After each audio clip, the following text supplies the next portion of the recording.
Kenya 1, Morocco 0. The Harambee Stars have managed to do it again. They've gone down to 10 men and somehow managed to get themselves a brilliant result in this tournament yet again. In this occasion, it was 3 points rather than the 1. Incredible stuff. It was a really, really good game. I managed to watch it whilst we were travelling to Scotland. That's why the report's a little bit late, so apologies for that if you were waiting on it. I'll run through the highlights just really quick for you. Started off early with Boniface Muchiri. Had a chance that was wide for Kenya. Ryan Ogam had a decent chance that was wide in the 33rd minute. His name will come up, especially a little bit later. Anas Al-Marawi had a decent chance for the Atlas Lions that was saved brilliantly by Berna Omandi, who's been brilliant so far this tournament. He's been one of the heroes for Kenya for sure. And then the biggest moment of all, the goal that sent the crowd into raptures again came from Ryan Ogam. He collected the ball just inside the penalty area and curled it beautifully with the left-footed shot. The celebrations were fantastic, I have to say. And then, unfortunately, a big moment in the game for Kenya in the opposite direction. Crispin Arambo managed to get himself sent off. It was a late challenge, and unfortunately, his foot did sort of connect with the opponent's knee, and he ended up having to be sent off. It was a VAR review, so it was deemed a red card offence, and he was sent, for the early bath, essentially. So Kenya had to do it all over again, like they did in the previous game. They had to defend their backsides off, and they managed to do so in this game again. Morocco were pushing and pushing throughout the entirety of the second half. Yusuf Meri had 2 chances very early in the second half. Sabir Bougrin had a decent chance in the 65th minute. We had Marwan Laudini had a shot on target in the 74th minute. Yunus El-Kabi had a header that was over in the 78th. We had Yusuf Bellamari, who came on and he had a chance in the 82nd minute and another chance later on in the 96th as well. Usama Lamlawi had a shot on target in the 91st minute. That was a big opportunity for Morocco. And the last other opportunity that I can mention as well came from Mohamed Hiramat, who had a header that was over. It wasn't all Morocco, I will say. Kenya did find themselves catching them on the break a couple of times. They ended up nearly getting given a penalty themselves in the 56th minute, but it was ruled out via VAR. And Daniel Sakari had a shot on target in the 90th minute, but wasn't to be on that occasion. But it didn't matter. Kenya did the job that they needed to do. They got their first goal in the first half and defended themselves brilliantly in the second. And they have 7 points out of 9, undefeated. The co-hosts are absolutely rolling. Well, 2 of the co-hosts are rolling. Uganda, of course, got their first win as well. So, yeah, it's a good time to be a co-host in this Chan tournament. The Atlas Lions, obviously, this is only their second game, so they won't feel too aggrieved. Of course, they did pick up a victory against Angola, so they've got 2 games to get themselves back into gear. But, I mean, Kenya, it would take something. I think they're pretty much almost guaranteed to go through now with the 7 points. I think it would take something crazy for them to drop out of the qualifying rounds, essentially, for the quarterfinals. So, yeah, congratulations to the Harambee Stars. You keep on plugging away. It's brilliant. Follow me for more African Nations Championship 2025 content.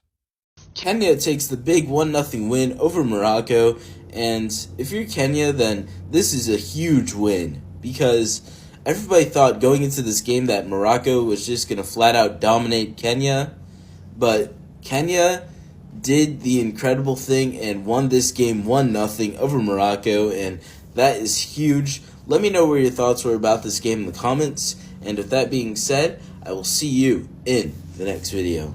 Kenya win because they deserve to win.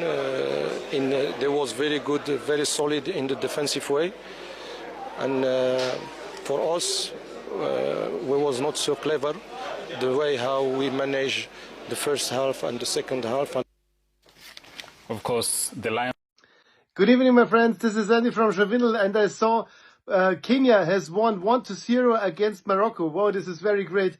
So we from Schawindel, we are very, very big football fans, and we say congratulations, big congratulations from Germany. We love you all. So have a nice evening, and let's celebrate football game.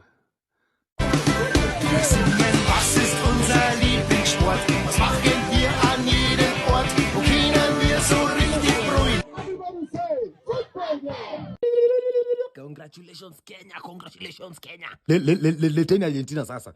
Leteni Argentina bwana. Ngoja hata sijasikia game yenye inachezwa Uganda ama nini? Ama ni stadium maziko.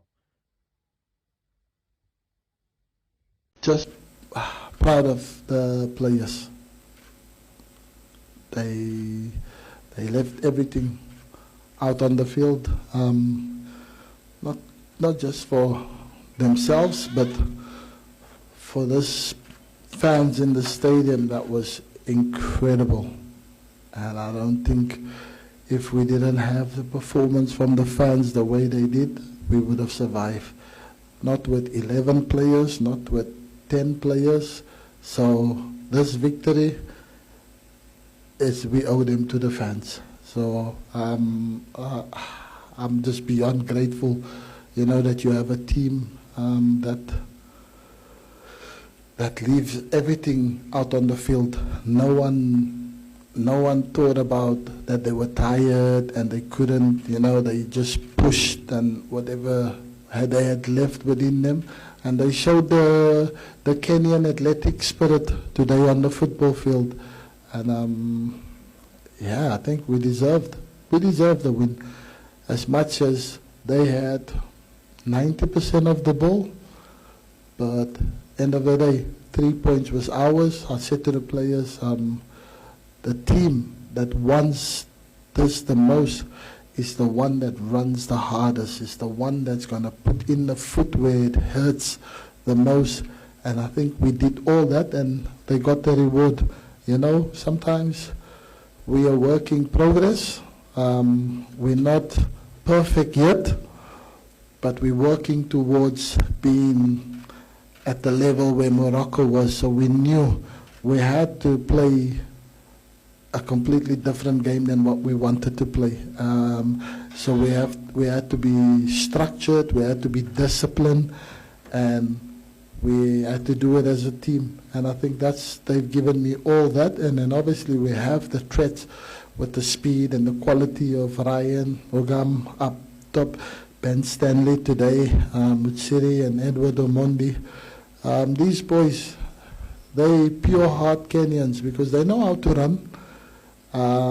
But also when they get the opportunity, they try and be as clinical. And Ryan got one opportunity and he put it in the net. And unfortunately, when you go down to 10 men on the stroke of half-time, it becomes difficult, and then the quality of the players, the football that they can play goes out of the window because now you have to think more about defending than attacking. But I think we managed it really well, and we were so tactically organized that Morocco didn't know what to do with the ball.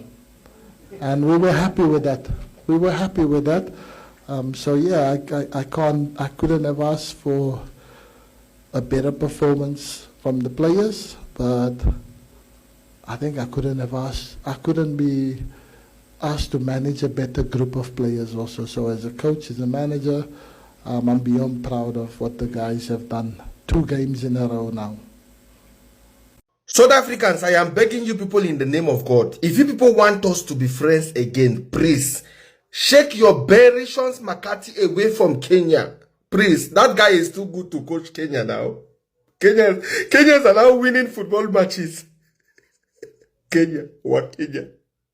Morocco today couldn't beat Kenya, even though Kenya correction a red card in the first half. Kenyans are even topping the table in the CHAN competition. When and how did that one start to happen? South Africa, please. Don't collaboration with another enemy country of mine. 2 enemies of mine working together. 2 enemies of mine working together. Oh. South Africa, please, have mercy upon my heart. Please. I am too young to die of heart attack. Take your Berishons Makati away, please. One love. Sasa bwana captain. We want to make a deal. Sindio? For every game you win, yeah, every player here gets $1 million.